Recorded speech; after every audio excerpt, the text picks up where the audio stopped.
Hello दोस्तों, चौधरी चरण Singh college of animal husbandry की ऑनलाइन क्लासेज में आप सभी का स्वागत है। मैं दलवीर चौधरी फ्रॉम भरतपुर।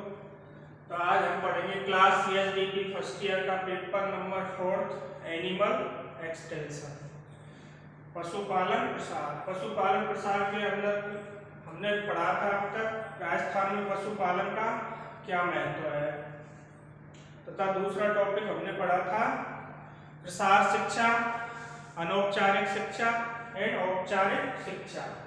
और नेक्स्ट टॉपिक पढ़ेंगे हम पशुपालन प्रसार कार्यक्रमों के साधनों का सामान्य ज्ञान, मतलब introduction of various teaching ads in extension education. तो पशुपालन विभाग की योजनाओं को, नई तकनीक को, चाहे नस्ल सुधार हो तथा चारा विकास हो या पशुओं को संक्रामक रोगों के बचाव के संदर्भ में हो या दुग्ध उत्पादन बढ़ाने में हो, किसी में भी हो, उस ज्ञान को, तकनीक को, योजना को जब तक आप विभाग के कार्यालयों से या शोध केंद्र से पशुपालक तक नहीं पहुंचाएंगे, उनको इस योजना के संबंध में जानकारी नहीं देंगे, उसकी सोच नहीं बदलेगी तथा उनको अपनाने के लिए प्रेरित नहीं करेंगे, उनको स्वयं को अपनाने की मानसिकता नहीं बदलेंगे, तो उनका उत्पादन नहीं बढ़ा पाएंगे। उत्पादन नहीं बढ़ेगा तो उनकी आय नहीं बढ़ पाएगी, और आय नहीं बढ़ेगी जब तक उनका जीवन स्तर ऊंचा नहीं उठेगा। इन सब के लिए आपको कई साधनों का उपयोग करना पड़ेगा तथा विभागीय योजनाएं पशुपालन के घर तक पहुंचानी पड़ेगी। अतः कहने का मतलब यह है कि पशुपालन प्रसार कार्यकर्ता को सभी प्रकार के प्रसार साधनों के संपूर्ण ज्ञान की जानकारी होनी चाहिए, क्योंकि प्रसार का एक सिद्धांत भी है कि आप जितनी अधिक प्रसार विधियों का उपयोग पशुपालक को समझाने के लिए करेंगे, उतने ही ज्यादा से ज्यादा पशुपालक प्रेरित होंगे।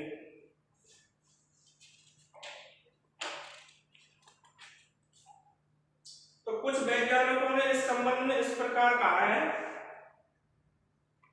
कि जितनी अधिक प्रसार विधियां होंगी, प्रसार विधियों से हम पशुपालकों को समझाएंगे, उतने अधिक पशुपालक प्रेरित होंगे। तो इसमें बताया है, जैसे इधर हम लिख देते हैं प्रसार विधियां, तो इधर लिख देते हैं प्रेरित पशुपालक।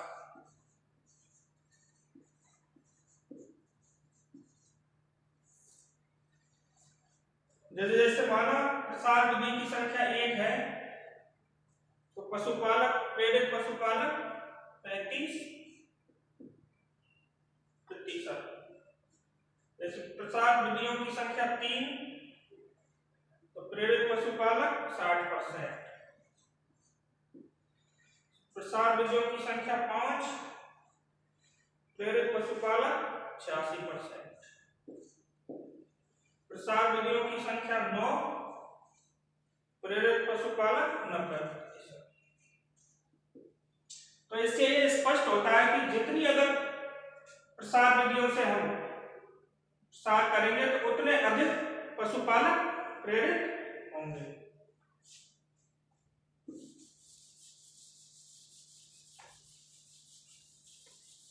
तो अपना नेक्स्ट आता है प्रसार के मुख्य साधन।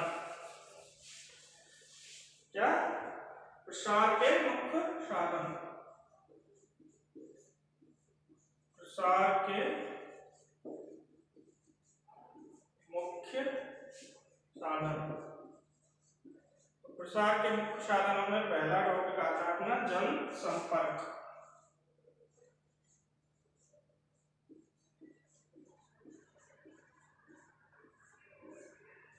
Public contact.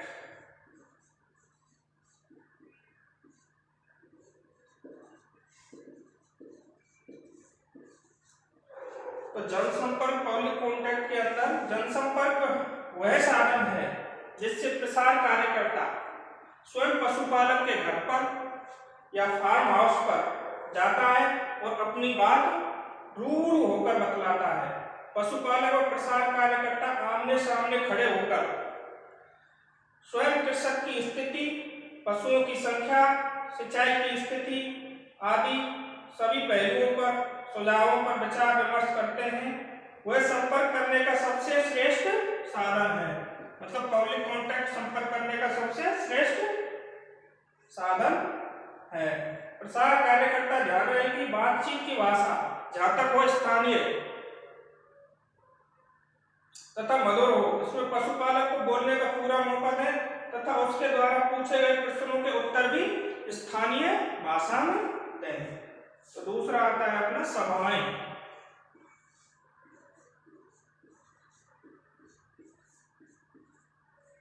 मतलब मीटिंग्स।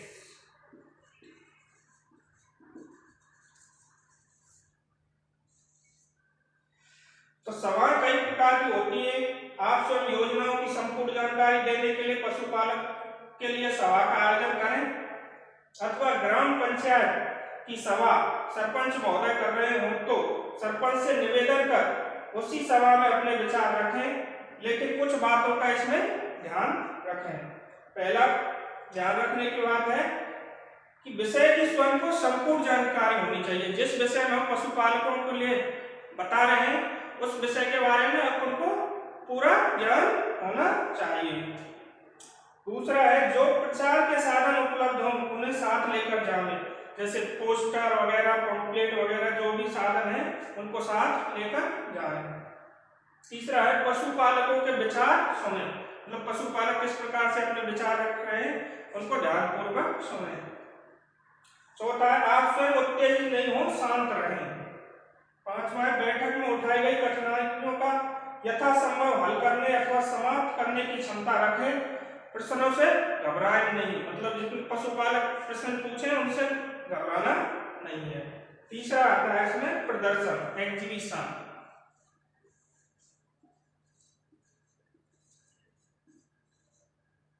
प्रदर्शन,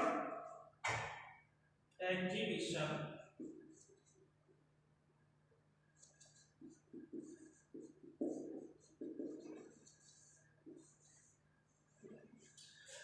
इसका अर्थ है दिखाना। प्रदर्शन मतलब देखकर विश्वास करना के सिद्धांत पर आधारित है। प्रदर्शन 3 प्रकार का होता है। प्रदर्शन 3 प्रकार का होता है। इसमें पहला है विधि प्रदर्शन।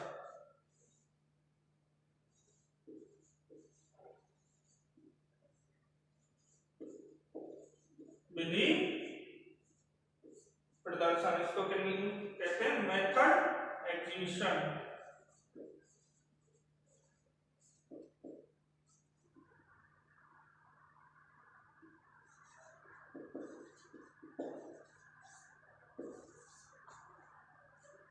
दूसरा है परिणाम प्रदर्शन।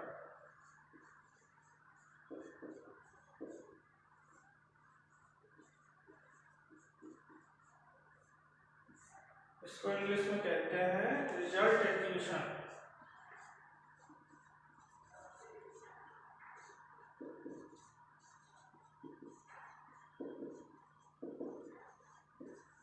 और तीसरा है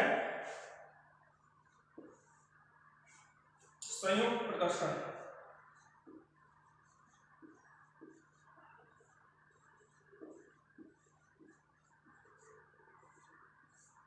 इसको इंग्लिश में कहते हैं जॉइंट एग्जीबिशन।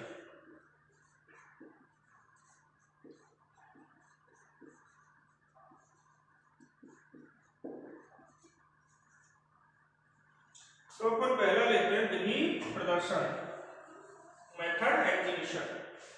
तो ये एक विधि है जिसमें प्रसार कार्यकर्ता एक समूह के सामने एक विधि को, क्रिया को, प्रणाली को क्रमबद्ध स्टेप बाय स्टेप धीरे धीरे करके दिखाकर सिखाता है। क्योंकि इसमें कोई ट्रायल नहीं होता। यह पशुपालकों प्रशिक्षणार्थियों को जल्दी प्रभावित करती है क्योंकि इसमें देखना, सुनना, बार बार साथ में होता रहता है। जैसे उदाहरण के लिए नकारा वस्तुओं का कास्टेशन का बधियाकरण।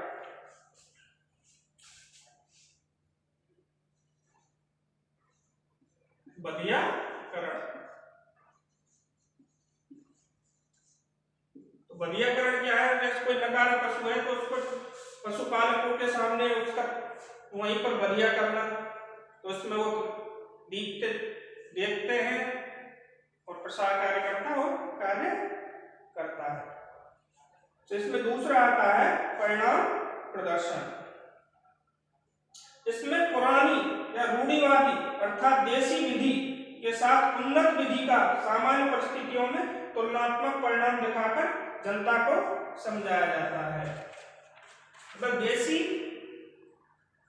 या रूढ़िवादी और अच्छी किस्म, अच्छी वैरायटी, उसमें उसका तुलनात्मक अध्ययन करते हैं।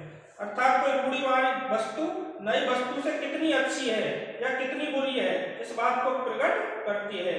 उदाहरण के लिए रिच का चारा का उगाना।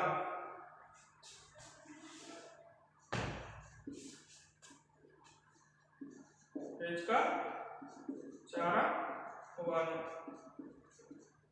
तो ये कैसे, जैसे हम एक ही जगह पर कोई पुरानी किस्म का रिचका लगा लेते हैं और वहीं पर कोई हाइब्रिड अच्छी किस्म का रिचका लगाते हैं और फिर उसमें तुलनात्मक अध्ययन करते हैं।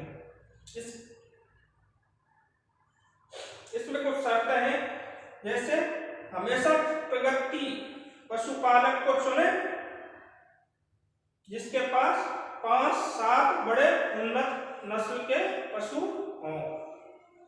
तो पशुपालक की जमीन जहां प्रदर्शन दिखा रहे हैं वहां पर आराम से पहुंचा जा सके ऐसी जमीन होनी चाहिए। स्थान का चयन पशुपालकों के विचार विमर्श से करें। पशुपालक बाजार में उपलब्ध रिचका बो रहे हों, उनके पास में विभागीय रिचका बीज का प्रदर्शन लगवा में दोनों परिस्थितियां समान हों, जैसे जमीन, खाद, सिंचाई वगैरह। पशुपालकों के सामने ही कटाई करें, उसका वजन लें, पशुओं को खिलाएं तथा तुलना करें, जैसे हरे चारे का उत्पादन कितना हुआ है, दुग्ध उत्पादन में वृद्धि हुई है या नहीं हुई है। दोनों फसलों के लिखित अभिलेख तैयार करें, दोनों फसलों के फोटो आदि खींचें, उत्पादन का फल रिजल्ट फोटो अखबार आदि में प्रसारित करवाएं। दोनों विधियों पर लाभ व व्यय का हिसाब लिखित में रखें, पशुपालकों को बताएं। तीसरा आता है संयुक्त प्रदर्शन, जॉइंट एग्जीबिशन। इसमें विधि तथा फल, इसमें विधि तथा फल मतलब परिणाम दोनों का समावेश होता है। इसमें कंट्रोल इकाई नहीं होती है।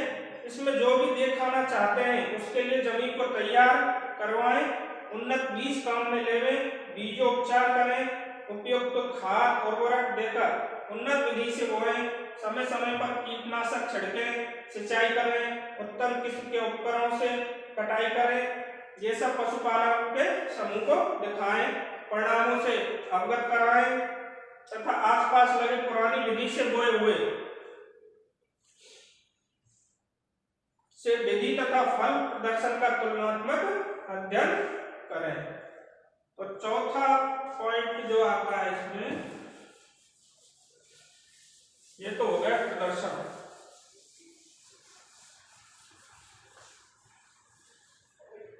चौथा पॉइंट आता है समूह चर्चा, प्रसार के साधनों।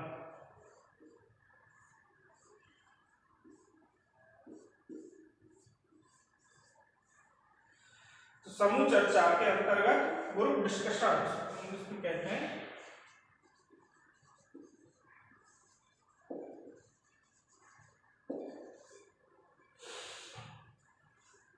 इसमें विधि में पशुपालक, इस विधि में पशुपालक ज्यादा से ज्यादा 20 व्यक्तियों के समूह में बैठकर, मतलब ज्यादा से ज्यादा व्यक्तियों की संख्या कितनी होनी चाहिए?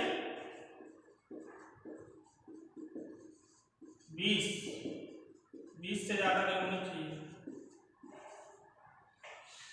इस विधि में पशुपालक ज्यादा से ज्यादा 20 व्यक्ति के समूह में बैठकर सामूहिक रूप से किसी भी विषय पर चर्चा करते हैं तथा कुछ न कुछ उस विषय के संबंध में निर्णय लेते हैं। तो ये याद रखना है, समूह चर्चा करता है, व्यक्तियों की संख्या 20। तथा इसमें पशुपालक कम योग्यता वाले होते हैं, अतः चर्चा के बाद या दौरान दृश्य व श्रव्य सामग्री का उपयोग करें ताकि वार्ता रुचिकर हो सके। मीटिंग की दिनांक, स्थान, समय की जानकारी पशुपालकों को कम से कम 2 से 3 दिन पहले देनी चाहिए। मीटिंग स्थान पर सभी लोगों के बैठने की, पानी, छाया आदि की संपूर्ण व्यवस्था करें। जहां तक हो पशुपालकों को अर्धव्रत में बैठाएं।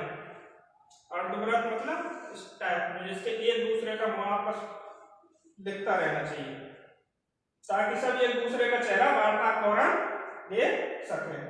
चर्चा में ध्यान रखें कि सभी व्यक्ति अपने अपने विचार एक निश्चित समय में कठिनाइयों व सुझावों के साथ रखें, केवल कठिनाइयों को नहीं बताएं। चर्चा भाषण के रूप में नहीं हो, चर्चा के रूप में विचार विमर्श के रूप में हो। चर्चा के समय जितने अधिक प्रसार साधनों का उपयोग कर सके करें, जैसे पोस्टर, श्यामपट, ऑडियो विजुअल एड आदि। मीटिंग चर्चा समाप्त होने पर निर्णय का आवश्यक किसी पंजिका में आलेख होना चाहिए। मीटिंग समय पर शुरू हो, शांत वातावरण में चले रखें तथा समय पर समाप्त हो सके तो अल्पाहार की व्यवस्था भी होनी चाहिए। तो सामूहिक वार्ता या समूह चर्चा भी 2 प्रकार की होती है। तो आज के लिए इतना ही। सामूहिक चर्चा, समूह चर्चा 2 प्रकार की होती है, इसके बारे में हम कल पढ़ेंगे। Thank you.